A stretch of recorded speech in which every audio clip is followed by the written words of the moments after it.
All right, can we try the my idea? What's Despite your idea? despite all my rage. Oh yeah. You got to do it though, because the guest does Should it. I sing it? Get a little bit closer. Despite all my I don't know, just in your making voice. Despite all my rage, I am still just Russ Reviews.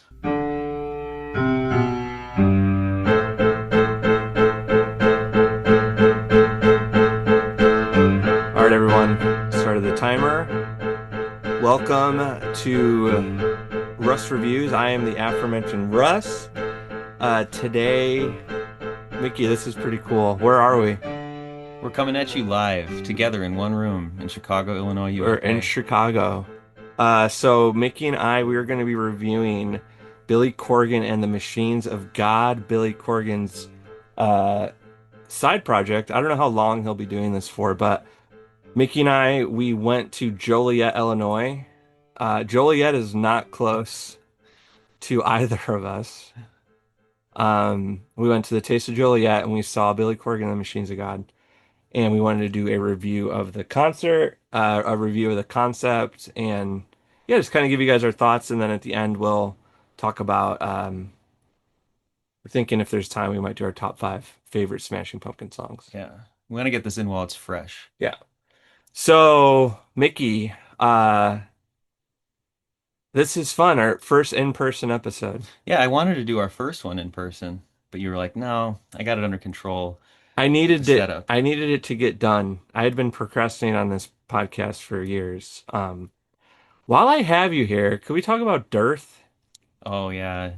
You have to you have to issue a correction. Yeah, correct me. So I was listening to the Father's Day episode, Hmm. and within 2 minutes, I was trying to like wind down and relax, and instead I got all wound up when you said to your guest that he is a dearth of experience on this matter. And I was like, oh, that's not very kind. But I realized he thought he was saying a wealth of experience. And I was just immediately going to text you to be like, hey, you got to fix this. But I was like, I better tell him in person, soften the blow. This has devastated me. I have not been able to stop thinking about it because I did well on the vocabulary portion of the SAT. Mm. That's always been a And like then, so then you stopped needing to be good at it after that? no, my so as in the sibling rivalry, I always get accused of being An egghead? too good with words. Mm. Like, oh, why do you use such big words, Russ? Like even though I'm intelligent, it's like a way to belittle me, So you could say you have a dearth of modesty when it comes to vocabulary. I have a breadth of vocabularic excellence. Yeah. So I thought. Hmm. I've been saying a dearth of knowledge for decades. Now, what does this say about society that no one's corrected me till age 37? I just think you've been calling the wrong people dearths of knowledge. They would have So known I would want to say you have a breadth of experience. yeah. Yeah. You have a wealth. I think a wealth is what you meant. Okay. You have a wealth of So a experience. dearth of knowledge is actually like a sick Burn. academic burn. Yeah. Yeah, I guess. Yeah, like And yeah, someone who doesn't know the word, like someone could tell you that and you'd be like, "Oh, thanks." if you go to Cambridge and you Mhm. really are mad at your rival, Yeah. you say, Winston, your paper showed me that you have a dearth of knowledge. On this subject, yes.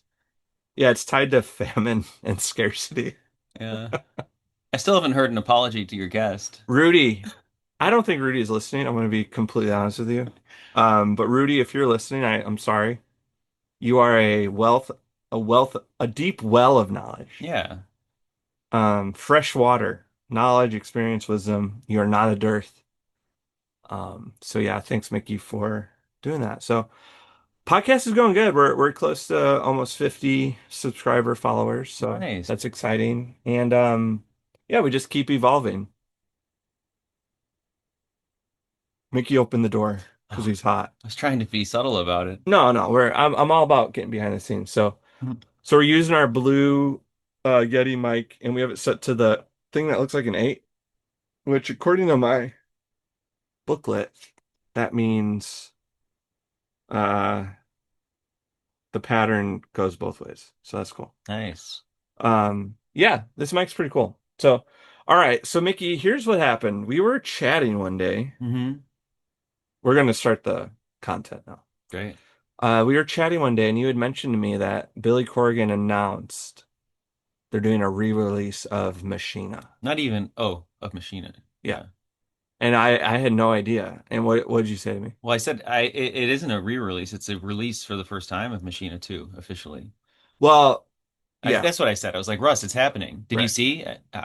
And you were like, no. What? I was like, they're putting out Machina 2. How do you not know this? You're the Right. only person who cares about this. Right. I'm one of the few Yeah. that has been a passionate fan of Machina 2. And we listened to an episode with Billy with the vinyl collector, and he actually framed it as this is Machina as it was meant to be. So it's Right. not Machina 1 or Machina 2, it's just what the project was originally envisioned. Because if there's any Pumpkinheads listening, Machina is not the full album. It's like how he described it was like watching a bad director's cut.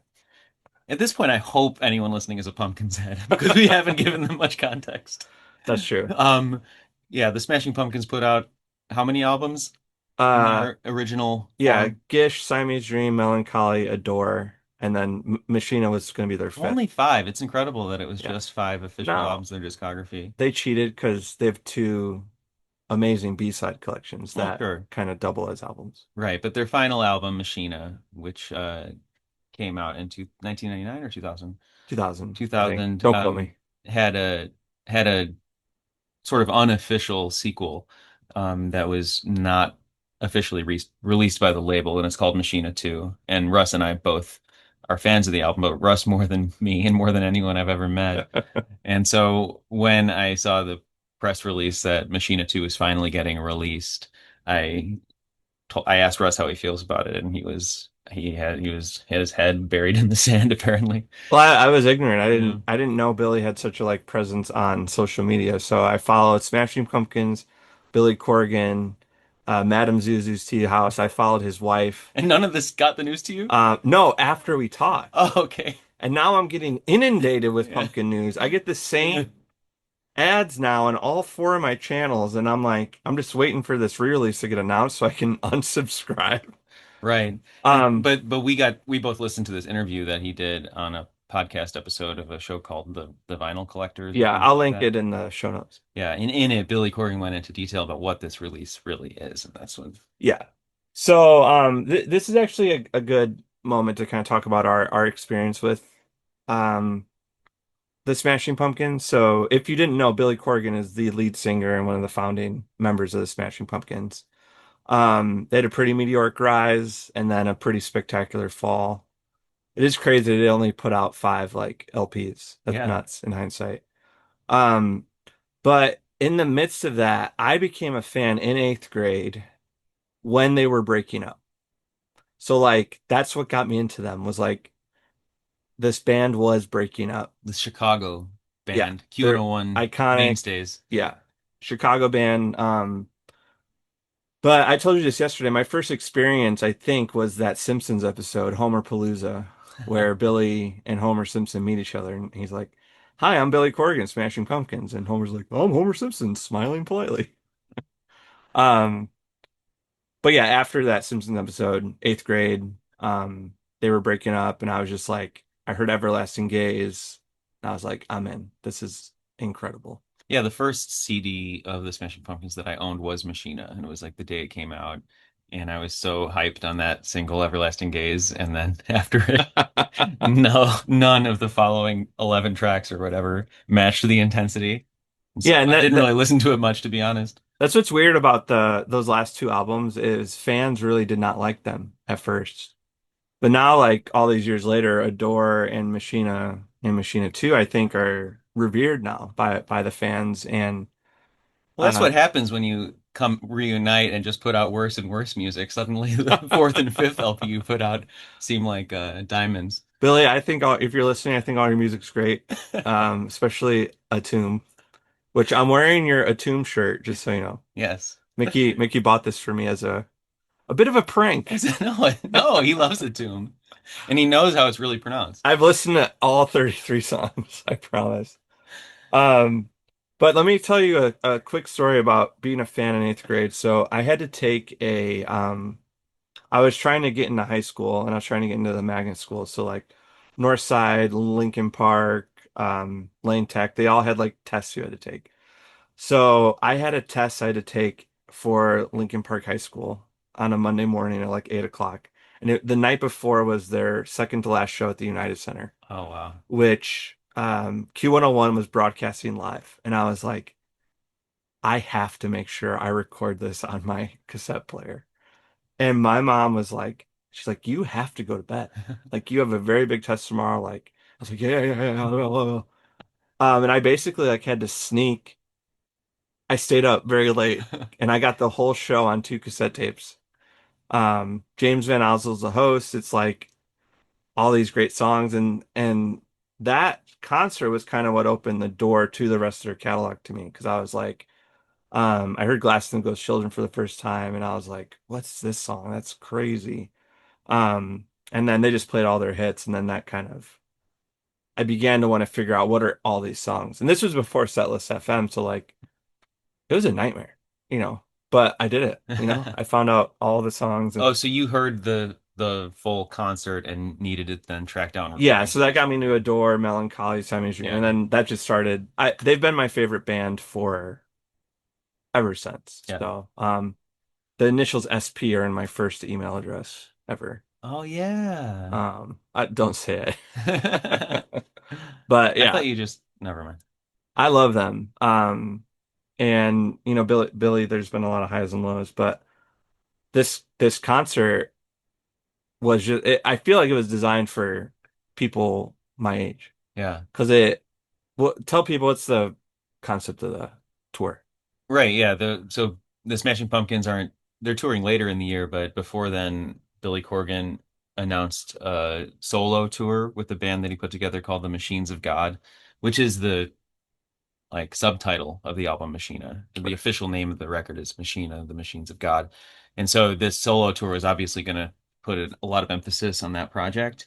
And it was enough. We didn't know that much about what this project was when we bought the tickets. Yeah, I was like, I can hear Machine 2 songs live. Like, I'm in. Yeah, he announced that it was happening, and then he announced like teased things on Instagram about which songs would be played, and he was just naming deep cuts that I didn't expect to ever hear live. Yeah. And yeah, basically the premise was that he's putting a band together, going out on tour, playing smaller venues than usual, and playing any song is so any song is fair game, I think is how he put it, from Machina, Machina 2, Mellon Collie and the Infinite Sadness, and Gory Mori May, their most recent, the Smashing Pumpkins' most recent album. Yeah. And the Melancholy had its 30th anniversary this year, so he's kind of commemorating that. And then those 3 albums are kind of I think stylistically he took a similar approach to each about like creating a character, having they're kind of his 3 concept albums. Right, that's true. I hadn't thought Um, about that. yeah, and it was cool to yeah, I just felt like he he just had this idea and went for it and yeah, so we bought tickets and but that's me. Sorry, I'm getting ahead of myself. Yeah. How did you get in the Pumpkins? I mean, similar timeline. We're the same age practically. And I have a vivid memory of the day of the United Center concert being in my first period biology class, which I don't know what that class had to do with it. I think my memory is because I was listening to the radio on the way to school and then went to my first class and was just they had been talking about the United Center concert and I was sitting in school just thinking about it. And that's my memory is like, God, I wish I could go to that concert tonight. It was a horrible time to be an eighth grader. Yeah. It was like No, no, we were freshmen in high school. no, because I was taking the Oh, you were. tests to Oh my to God. get into high school. Yeah, why was I thinking about the Smashing Pumpkins in biology? It's one of these false memories, I guess. I didn't take that class until high school. Maybe for Zwan. Yeah, maybe I was like, I gotta be at that Swan concert tonight. I can't believe I'm here in school. Why can't I just grow up faster? I Oh love me man, Swan. we need some Zwan. Yeah. But Smashing Pumpkins were on my radar just because my older brother and my mom, like driving around, we'd have queuing one on in the car, and I knew of all the hits from Mellon Collie. And then it was in high school that I got a bootleg copy of the final concert from the Metro and realized just how much music they have and how awesome of a guitarist Billy is. And I think that I just always admired them. And then it was once Napster and all that was around that Hmm. I had more access to their other records. And I think really when it solidified that they're one of my favorite bands was when I had the DVD of their music videos. Yes, yeah. I watched that over and over, Over and over again, yeah. and I just realized, man, all these albums were solid. And they just had this very dramatic arc as a band that started in Chicago, very relatable sort of for me, I guess. And then after 10 years were gone and they were this singular unit of four people. And even when the drummer was out of the band, they just went ahead and recorded an album without the drummer. It felt like a super cohesive thing. And sure, they had a different bass player for the final tour. Um, but Melissa Oftemeyer, shout out. yeah, but when they broke up, it felt there was a finality about it.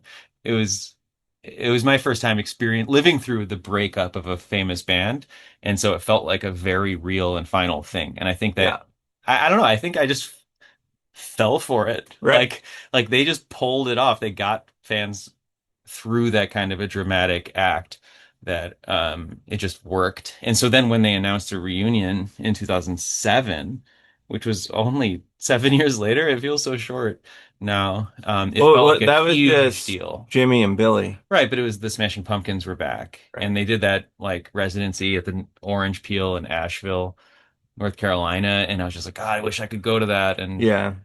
See, um, now for me, it didn't feel exciting till James E. Hawk came back. yeah, no, It always felt like him and Jimmy were kind of, there's just something a little, not disingenuous about it, but didn't feel, I mean, still today, we were talking about this yesterday, but Darcy's never been back. mhm. And I feel like she's kind of you described her as like the Matt Sharp of the Smashing Pumpkins. So Matt Sharp's a bassist with Weezer, the The We Weezer. the old Weezer. And I bet once they'll have an album come out called that. Weezer, the Weezer. Let's put the guy from Lost on the cover. Oh man, we should do a hate episode on Weezer. That'd be fun. So Matt Sharp left Weezer after Pinkerton, and their music just It's never been the same. never been the same. And It, I would argue the same thing of the Smashing Pumpkins. Darcy was bringing something to the table that we yeah. just can't seem to replicate with the new stuff. Yeah, it's so strange how that works. What's interesting to me about this idea of lineup change and what's exciting, what's not exciting, is that what we saw last night was basically a Smashing Pumpkins tribute band Yeah, it was. With Billy Corgan as the lead singer, which in some ways to me is even better than just Billy and Jimmy Yeah. and some other bands. Like somehow Billy Corgan and Jimmy Chamberlain coming back together as the Smashing Pumpkins with other musicians felt really disingenuous. I was excited about the reunion and that there was a new record coming out, but then I went to the show, the Zeitgeist tour, and I really didn't enjoy it. I sat there and listened to songs that I love being played perfectly by Billy Corgan and Jimmy Chamberlain, but it felt really hollow to me, Mm, and I didn't get interested. I didn't remain interested in them even though I kept listening to. I mean, Siamese Dream is easily one of the most listened to albums in my life, um, and that didn't change after this kind of hollow reunion. But then when James Iha rejoined the band, I think it just hit that majority. yeah. Like 75% of the band is now back together, and that really mattered to me. Yeah. And I didn't see the tour you saw, the Shiny and Oh So Bright, Right. but I saw a show at the United Center a couple years later, and it really was emotionally like full for me. And it felt good to just see them getting along on stage and being buds. Yeah. Yeah, because for me, I kind of tuned the band out after I'm just pulling up their discography. I think probably after Oceania. Is that the Like, name of an album? yeah, 2012. So they did Zeitgeist, I think, then Oceania, Monuments and Elegy. He was starting to release like What? music under William Patrick Corgan.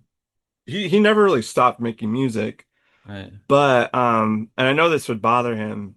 to say, but like there does seem to be something missing without Darcy. Like they just can't capture that.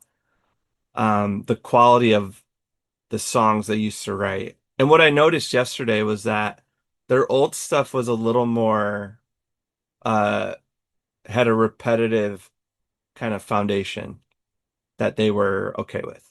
Hmm. And now their music just seems a little complex almost. Yeah, a little overly composed, Like maybe. Aeroplane Flies High, that's like the same chord progression, and then they just Jimmy does his magic, James Eha does his magic, Darcy's like keeping the doom doom doom doom. Yeah. But a lot of their songs, we were playing Muzzle earlier today on the we were like just trying to play on instruments ourselves. And I was like, this is so simple, Yeah. but Jimmy's drums make it so complex. Yeah. And then James Eha's like doing his thing over it and the solos and but at the foundation it's a four chord song Hmm. that modulates a little bit. Hmm. I don't feel like the new music's doing that. Yeah. And it has, yeah, we talked about hooks. The hook of the vocal in Muzzle is just as catchy as it Yeah. gets. And I haven't heard a new Smashing Pumpkins song that matches that, even though Well, obviously he's capable of it. I don't know. This new album's been pretty. I like it. There's some hooks. Yeah, definitely. But I don't have a song stuck in my head like This one. You know what I'm talking about? I wish I could join in with the riff right now, but I can't. You know, Yeah. the Yeah, that All one. right. I think they played that last night. So yeah, Smashing Pumpkins kind of sucked me back in 2018 and it's been great, honestly, ever since. Yeah, the show I saw at the Aragon in December, the Q101 Twisted Christmas, was one of the best concerts of my life. It Yeah. was so cool, and they seem just so like they're having a genuinely awesome time. Like nothing to prove. Yeah. It seems like Billy Corgan has arrived at like this point of being comfortable with his position as a rock and roll legend, Yeah. and he's not trying to prove anything, but he's still just a creative genius and prodigy, and he's just going to keep putting stuff out. And I love hearing him talk about his attitude, a little more than I love hearing his songs. Yeah, he's like mellowed out in a way that is kind of nice. Hmm. And I think we'll talk about his he brought his kids out on stage Hmm. and it just seems like family has kind of grounded him in a way that he just seems a little more I would wonder too if reconciling with James Eha like if that was part of it like he has peace in that relationship now. You know, I hope there's peace between him and Darcy and she's just happy selling cars. Let's segue actually Yeah. to the Taste of Joliet because so we bought tickets. We have had this on the calendar for a couple months. The show was last night, June 20th in Joliet, Taste of Joliet at the Busey Bank Football Stadium, also sponsored by who? Darcy Auto Motors. So this whole venue was covered in signs Yeah. saying the name Darcy, Yeah, D apostrophe the A R C exact Y. way she spelled it. Yeah. So Like Darcy Buick, I Darcy was like, Ford. Darcy's here. Yeah. She's coming out. She's gonna play. What song would you play if you were Darcy? Um, We'd be like, "Hey Billy, it's me, Darcy. Let me play a song." you sound exactly like her. I would, if I were Darcy and I was going to play one Smashing Pumpkins song on stage with Billy Corgan at the Taste of Joliet, I think I would pick From those three albums, remember? that she recorded. What do you mean? No, Oh, like from this show. it has Yeah, to be from the three. yeah. I think I would do. I mean, it's tough. Zero. Huh. I would probably do Glass in the Ghost Children because that is Mm, such a cool bass line. yeah. Dum, dum, dum. And he played bass on that song. I was trying to think which was the song he played bass on. Tricky little guy. Yeah, you know what? She probably did ask to play one song, Like, and she asked for he's Glass and like, Ghost Children, and he was like, "All right, you can, and I will play I'll bass play on it that." for you. Yeah, It is funny, the bass player he did find, she does kind of look like a Darcy. Like I mean that was intentional. I say this with love and respect, a Kirkland signature Darcy. Yeah, She was awesome though. Yeah, she was. I gotta find out her name and see if she's making music because she sang a little during the concert and Hmm. great voice and No, I actually looked her up. I think she's based in Cleveland and has a solo recording project. oh And she nice. actually did do some re vocal recording for Agori Mortme. Oh So sweet. she's from the Smashing Pumpkins family already. Okay. Yeah, she had great aura. So Kid Pop, I think that's her name. okay. Kid Pop. But yeah, it was just so funny like seeing Darcy everywhere and they announced Darcy as like one of the main sponsors and Yeah, then the crowd started chanting Darcy, Darcy. that was great. And it went on for a while. Yeah.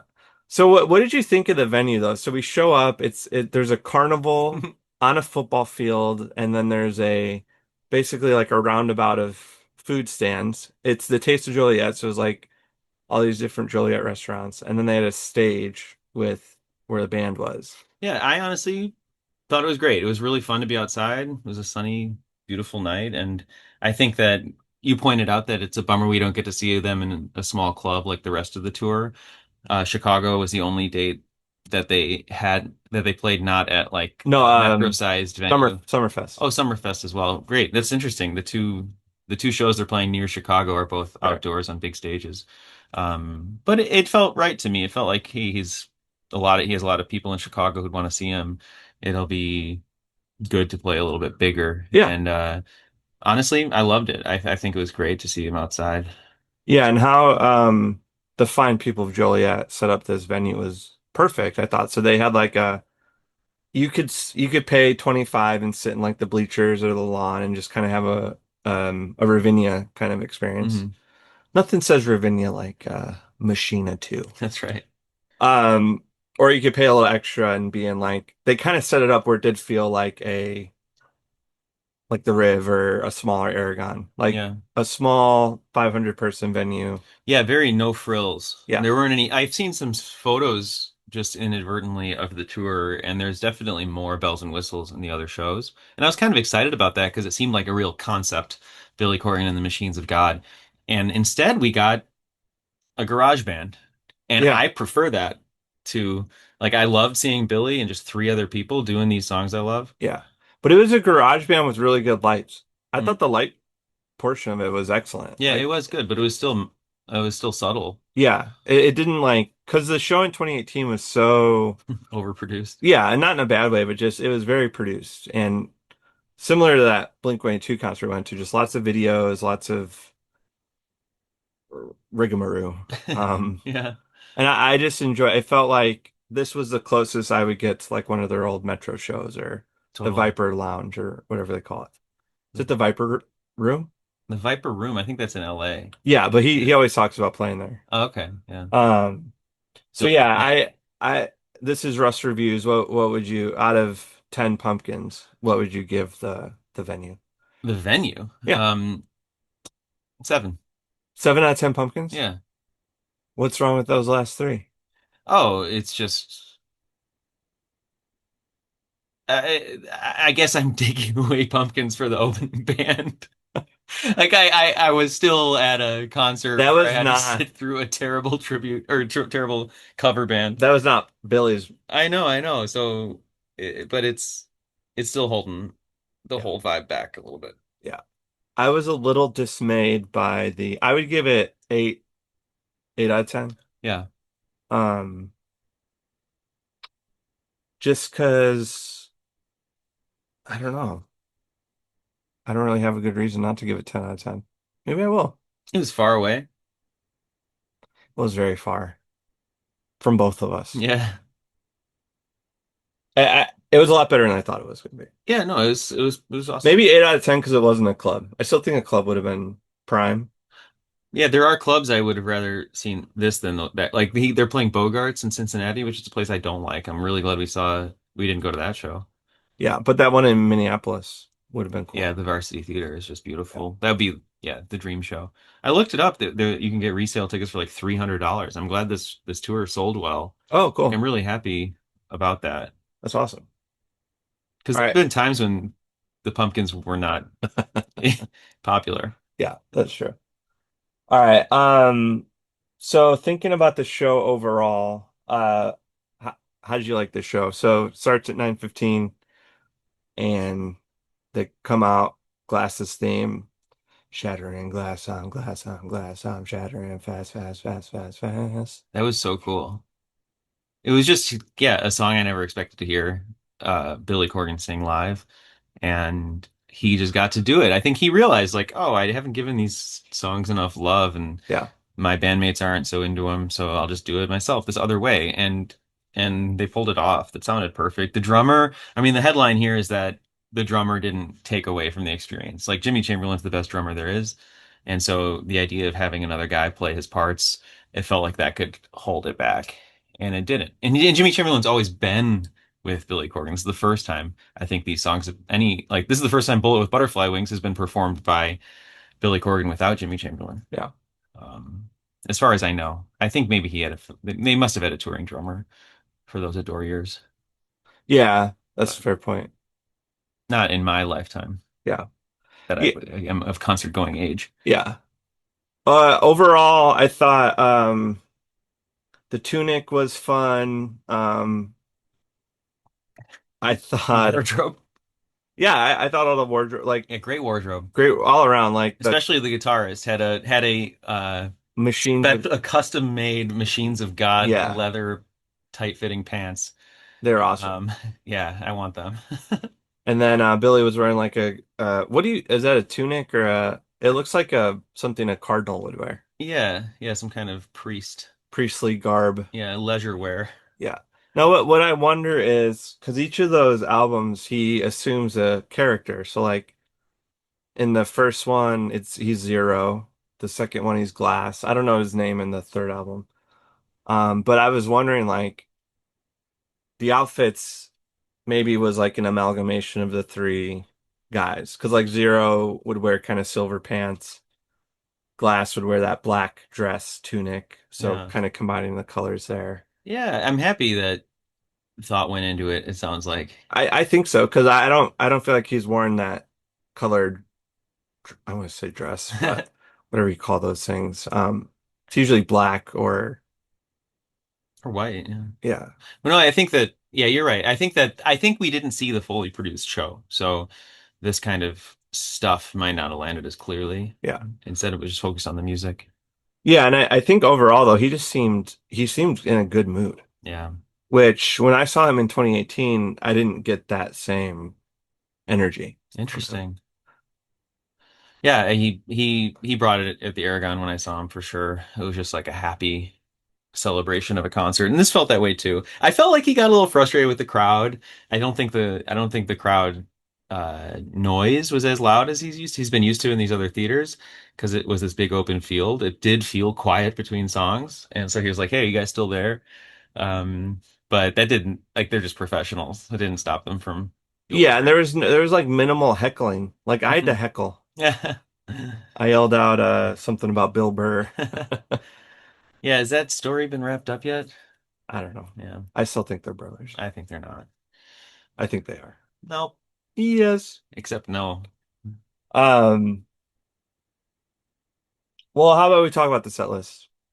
Sure. Yeah. Because I think the crowd, I do have a philosophical question about crowds Okay. later, but I Oh, felt can I like, just say one thing before we get into the set list? yeah, I think that what surprised me most about this whole experience is the amount of frustration I had with the Smashing Pumpkins coming back together and playing songs without James Iha and Darcy.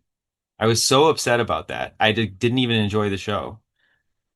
But now Billy Corgan can just put together a band that looks like the Smashing Pumpkins and play Smashing Pumpkins song. And as long as he doesn't call it the Smashing Pumpkins, I love it. Like I want every other musician whose band broke up to feel good and feel like free to do this kind of thing because it's fantastic. Uh, Don Henley should do it. yeah, That'd be awesome. except he's not good. He's good. What? Okay. And anyway, I just wanted to say that because I feel a little duplicitous saying I loved this show, Right. even though it was totally like him just being the boss again and doing things his way and not gelling with the band. Like it was very clear that he was in charge, but it was fine. Right. Well, adversity in music is like I would argue like the best music is written under adversity, Hmm. but that's very tiresome on the artists themselves. So like he has this catalog of music that he wrote through the gauntlet with James and Darcy, which it seemed like they had a very stressful dynamic, Yeah. but it produced great music. Yeah. In this season of peace, he hasn't put out great music.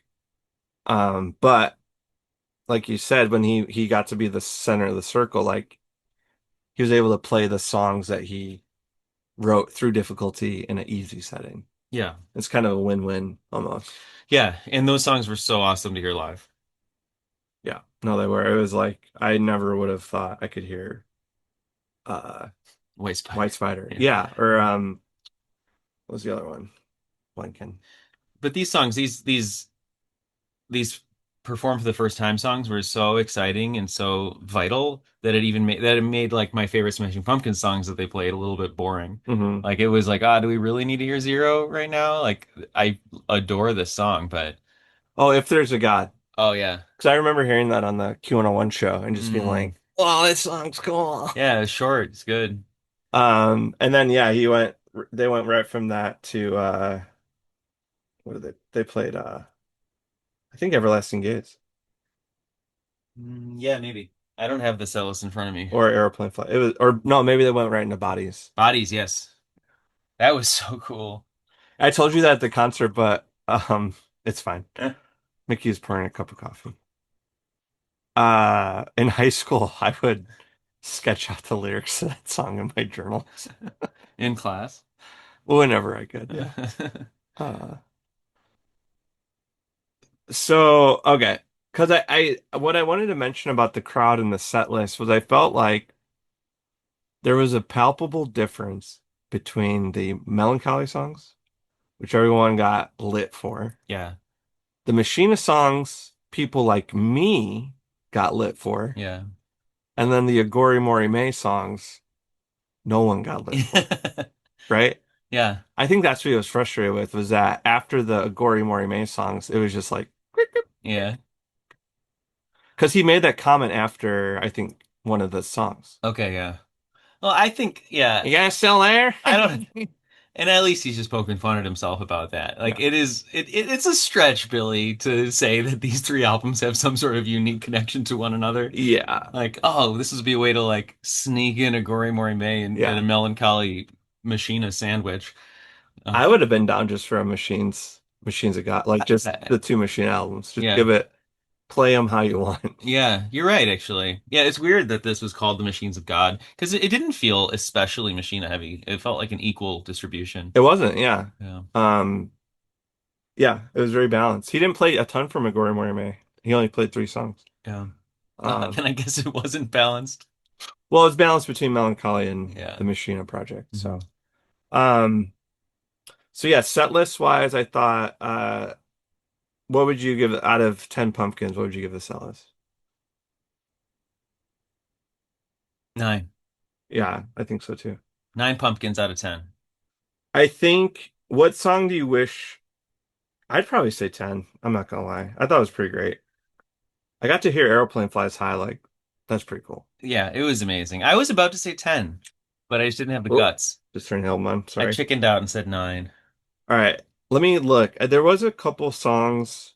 We didn't hear Acoustic Disarm. Stop. Okay, so Mickey's referencing at the very end of the show, this guy was like, No, they're gonna come back out. the I really wanted to hear Acoustic Disarm. We still haven't heard Acoustic Disarm. They're gonna do an encore. And I was like, dude, have you not read the concept? Okay, the song I wanted to hear was Tales of a Scorched Earth. Mm. Because there's nothing like that song coming on after 1979.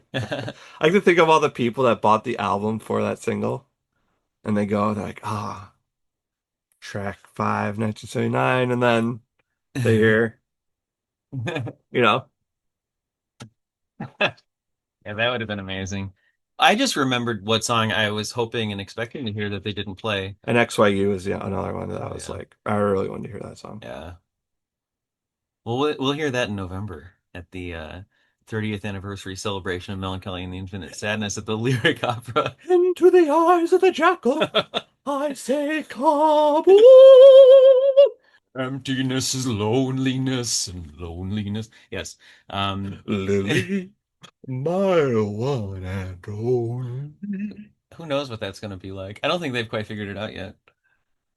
But there is the song that I wanted to hear from Machina 2 that I thought they would play. All my life, I am still just a wretched mistake. Sorry. I didn't hear Blue Skies Bring Tears. Is that the Yeah, title? they didn't play it. Yeah, really thought they were gonna. I You love were that. so ready for that song. Yeah. I was a little sad for you. Hmm. I'll sing it for you. Blue skies bring tan. Yeah, the set was great. It was balanced. I was happy he only played three Agori Morime songs. I wanted to hear the one where he references August because his son and my son have the same name. Amazing. Isn't that crazy? And we both like Fiji water.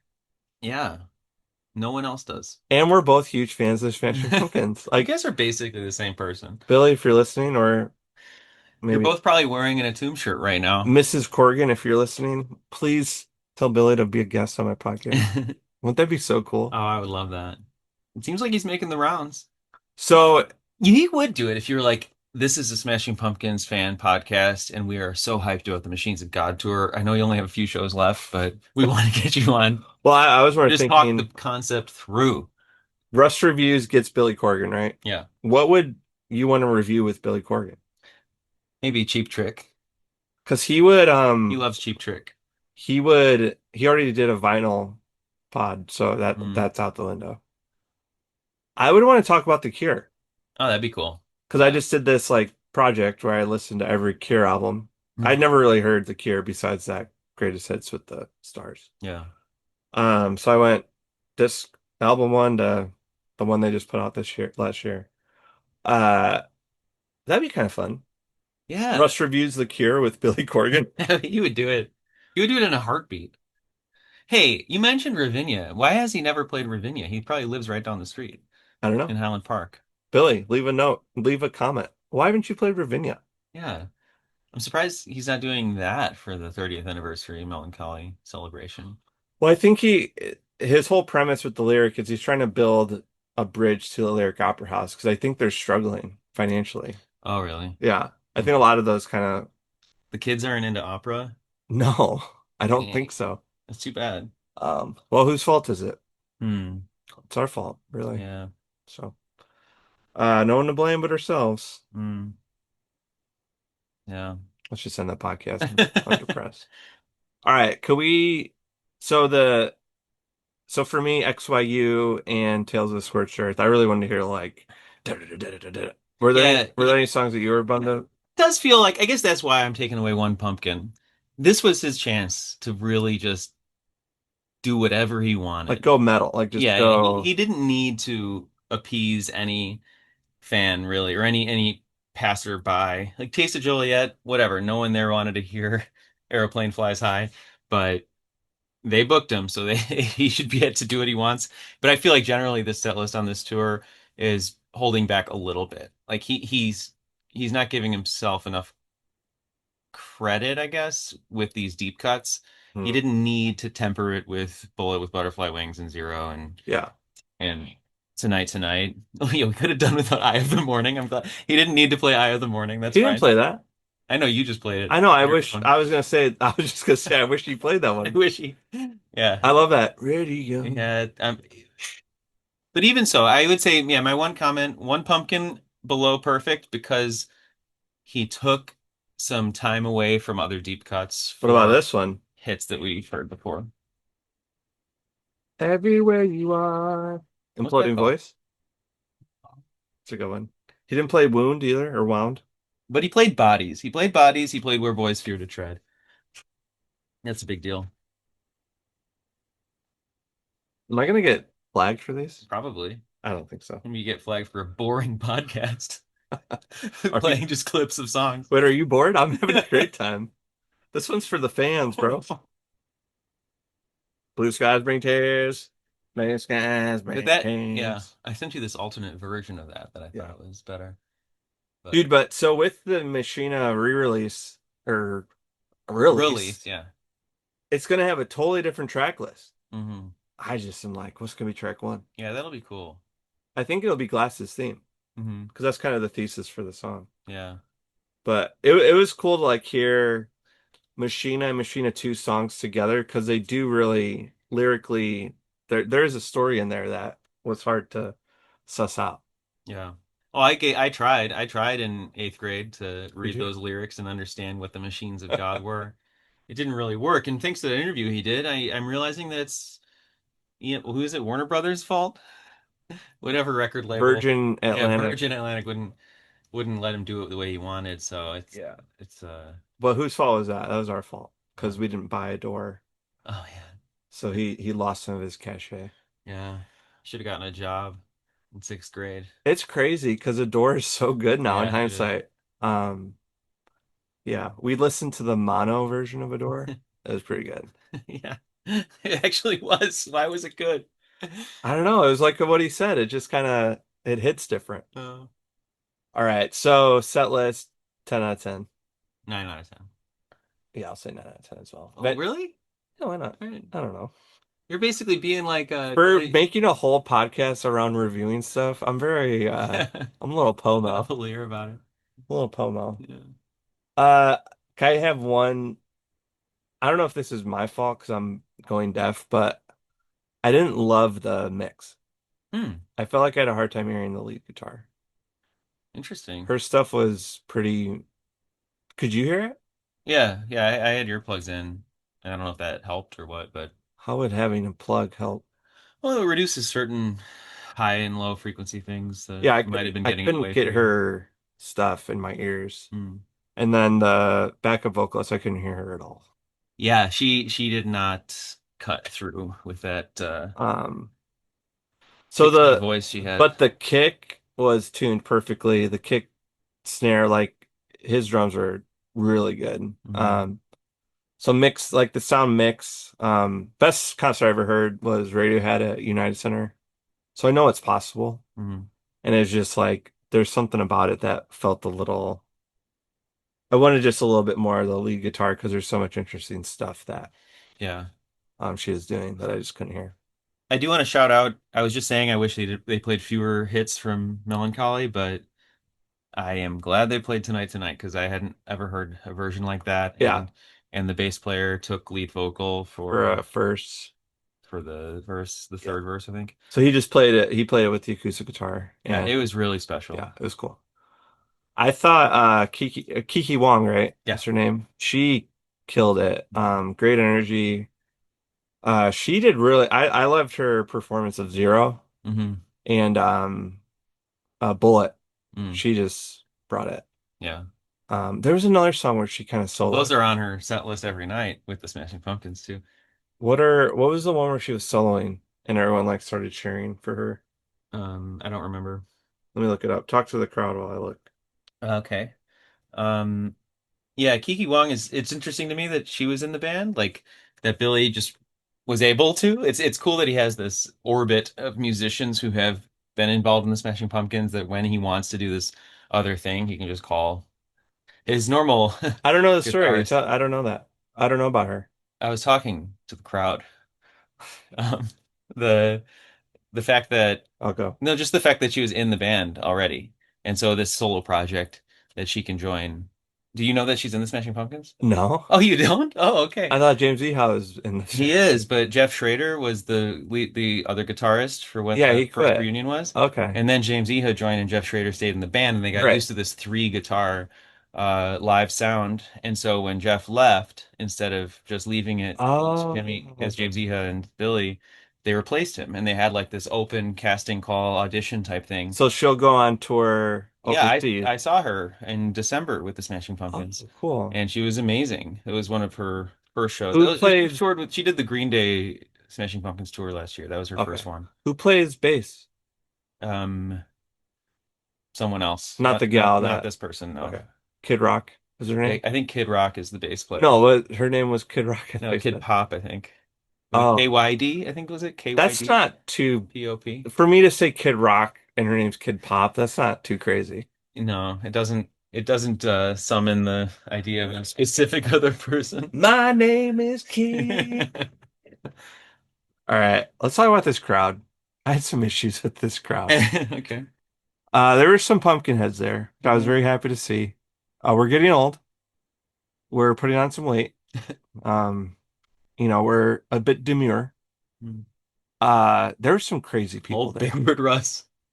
What? Old big word Russ at it again. Demure. Did I use that one right? I don't even know. Uh, there was a dearth of tact, though. Yeah, dearth of tact. It's true. There was a guy who seemed like a cool guy standing right in front of me, Hmm.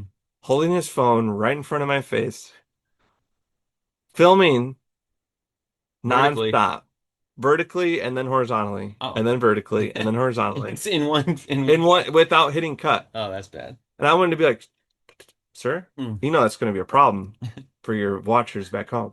Here's what really bothered me about him, though. He was uploading videos to Google Drive during the concert. And like most people hold their phone by their stomach, right?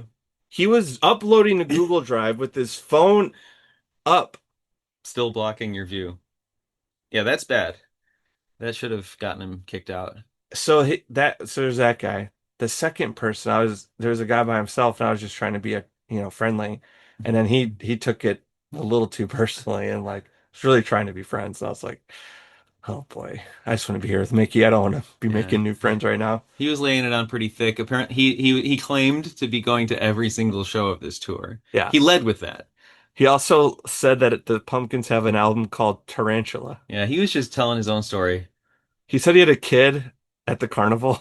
Really? Yeah. Oh my God. Like, yeah, my daughter's just over there at the carnival having a great time. Yeah, usually it's great because usually she just sits in the car while I'm in the club show, but here she can actually go on some rides. I was like, dude, what is happening right now?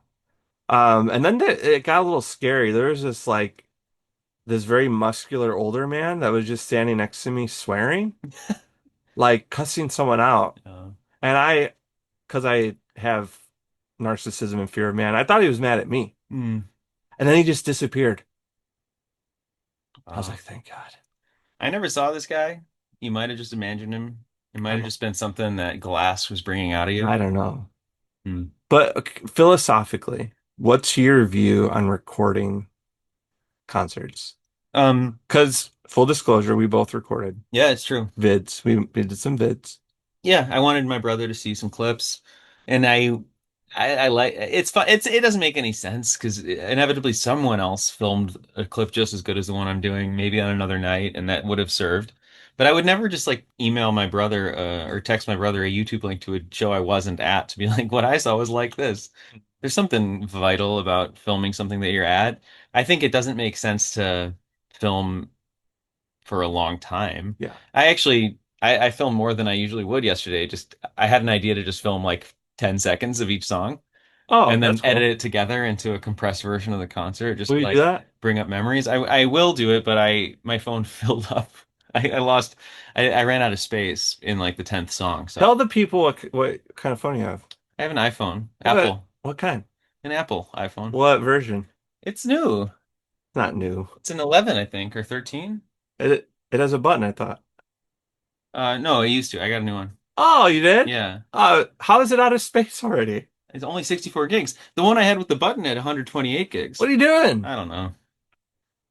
Someone leave a comment if you could buy Mickey a bigger phone. Yeah, So I made a decision. I was like, I'm gonna record 3 songs because that feels balanced and measured. So I recorded 3 songs. that's good. Three in full, but I think you record one more after that. But once you're uploading stuff to Google Drive, can we agree like, Yeah, that's not a what are lot. you doing? That's not a Why are lot. you at this concert? Yeah. Because Maybe he works for Google. he did eventually stop. Okay. Thank God. Yeah. But my thought was I wanted to like give him counsel. And I get caught up in this where I just like I can't let it go. And like I had to like close my eyes. But what I wanted to tell him was like when you're watching this show, you're only watching it through this mediated screen, Mhm. and then your head's down when you're not filming. You're not watching. Yeah. You're filming and then you're uploading to Google Drive. Yeah. And I just felt bad for him. I'm like, why are you here? Well, it was interesting because the guy seemed to really love the Smashing Pumpkins. Yes. That's what's fascinating about it. Yeah, but he was removing himself from the experience. Yeah. But am I being like I a don't know. I curmudgeon? mean, we talked about how I have am in the habit of going to concerts more often than you, and I'm a little desensitized to that. You are. And so it's like a unique experience to go and see that all these screens are on. It can be alienating. I Well, don't think you're a curmudgeon. I think it's wrong. And I yeah. think that I'm just a little callous to it. And maybe for me the stakes feel higher because I do go to so few concerts. I really want to be like I want it to feel special. Yeah. And it just takes me out of it. Can I tell a tangent of a fun story that fits Yeah. this topic? I went to see the band Franz Ferdinand at the Vic a few months ago, and they put out a bunch of albums since their breakthrough, and a lot of it was packed crowd, and eventually, not as their last song, but they started they before playing Take Me Out, he took out a guitar that was the guitar that they recorded the first album with. Oh, cool. And he said this is a special guitar. There's a strange thing going on with it where if anyone is has a phone out, it stops working. Um, and so That's awesome. I can't actually, it won't work if anyone has a phone out. And he hadn't said what song they were going to play yet. And then, so I need everyone to put your phone away before we move on, and everyone put their phone away. And it has that like epically long extendable intro, and they start playing the intro to Take Me Out, and everybody pull out the phone. He's like, "Oh," he drops the guitar because it doesn't work with phones out, and he just committed to that, and he kept Wow. starting, and people took their phone out, and he stopped. And he did it like 6 times before finally no one took out their phone, and then people would sneak it. And then even after they get into the song, he would do it. And he Wow. would point at them and be like, "What are you doing? This guitar won't work." And he like found this kind of clever and funny way to get people to he said like, so just for the next 3 minutes we are in 2003 when no one could record a thing. Yeah. And it really was a special moment. That's cool. Yeah. Yeah, I wish more bands would do like the because a lot of comedy shows do this where you check Yeah. your phone. Um, I would love that. Yeah. Just because even for me, like I struggle with just like impulse checking. I'm not checking anything. I'm just checking for the sake of the muscle memory. Right. Um, but whenever there are events where you do have to check your phone, it just feels like people have a better time. Hmm. The phone is a bit dehumanizing. I would say so. Hmm. Max, it's the epitome of that. So out of 10 pumpkins crowd, I'm giving them 2 out of 10. 2 out of 10. Wow. They stunk. I stood only less than 6 feet away from you, and I would give it a 6 out of 10. I was very Those disappointed in the You were a crowd. buffer between me and those troublemakers. Well, it just was like I don't think people realized how cool this was. Yeah, This is a very special show. it was. Yeah. Um, anyway, do better, Pumpkinheads. So yeah, that's the concert. Then we left and we turned on 95.9 The River. Oh, that was cool. A DJ came on before the band and talked about how if you like this kind of music, listen to his station, The River, and how they're gonna play an hour of Smashing Pumpkins songs after the Yeah. show. And it was nice. We're not gonna have time to do the 5 songs. Do we have time to talk about what Jean Valjean's favorite Smashing Pumpkins song would be? Sure. But real quick, what would now this is What Jean Javert's favorite Pumpkins song would I'll do Javert. be? You do Jean Valjean. What would you give the Steak and Shake and Joliet out of 10 pumpkins? Zero. Yeah, 0. Zero. Zero. Wait, he doesn't even say zero in the song. I'm your lover, I'm a Oh, 0. he does. Okay. I'm I'm a a zero. fan. That song from the perspective of Steak and Shake in Joliet. So we roll up to the Steak and Shake pretty well before Midnight, yeah. closing time. Doors were locked. And To be fair, this song Closing Time was playing on the radio as we pulled into the concert. Do you remember that? yeah, but I really wanted Pulled Steak into and the parking Shake, lot. Yeah. and we had to eat McDonald's instead.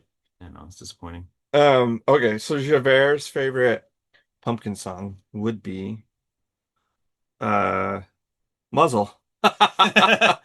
Yeah, he probably only read the title, never even heard the Yeah, let's song. muzzle those criminals. Yeah. And Jean Valjean's would be uh is there any song that says like who am I?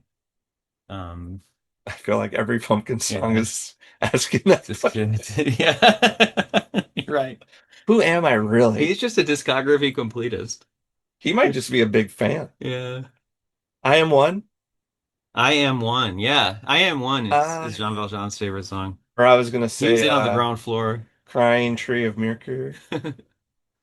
Yeah. Is there a song about stealing a sou from a small orphan? Yeah.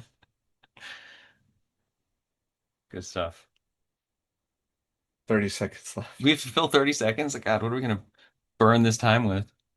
What was the favorite thing you made? Favorite thing I ate? Oh, at Yeah, the Taste of Joliet, definitely that big pile of macaroni and cheese. that's pretty good. Yeah. I'm surprised though. You wouldn't have said the caramel froyo. The caramel froyo was great. That was some surprisingly good Yeah. froyo. Yeah. I got And three a Coors Lights too. I got a gyro. Did not sit well with me. Oh shoot. Would not recommend the gyro. Okay, I won't get it. It was I should know better. Oh, there you go. Gotta go. I can't eat red peppers, and Mm. it had red peppers in it, and it just gave me indigestion. So I found out my uncle has the same thing. Huh. Very Which uncle is this? affirm. Well, I'd rather not say. I don't know. It's private medical. Oh, we're still recording? I Yeah, I thought the don't time just was enough. stop recording. Oh, I Just thought, gonna cut it I off. thought that was it. So have you listened to the Yeah. podcast? Never to the end. Wait, really? Not even your own episodes? I know. I can't hear my voice. Huh. Well, Mickey, thanks for attending this concert with me. Dude, thank you. It was awesome. So overall, Billy Corgan and the Machines of God, I'm gonna give them 10 pumpkin heads. Great concept, great vibe, great costumes. Yeah, 10. Knocked it out of the park. Yeah. So Billy, if you're listening, good job. Mrs. Corgan, if you're listening, again, please consider telling your husband to come on my brand new podcast. We're aspiring podcasters here. But yeah, Mickey, until next time. This will come out before our Les Mis episode, just so you know. Oh yeah, because it's instant reaction. Yeah, so Les Mis, I might. We did record a Les Mis that's coming in a little bit. So uh So they won't think it's funny that I asked what Jean Valjean's favorite Smashing Pumpkins song was. No, I guess it wouldn't have been funny at any point. yeah, so Mickey, to say goodbye, I just wanted to remind you that into the eyes of the jackal I say, Kabul.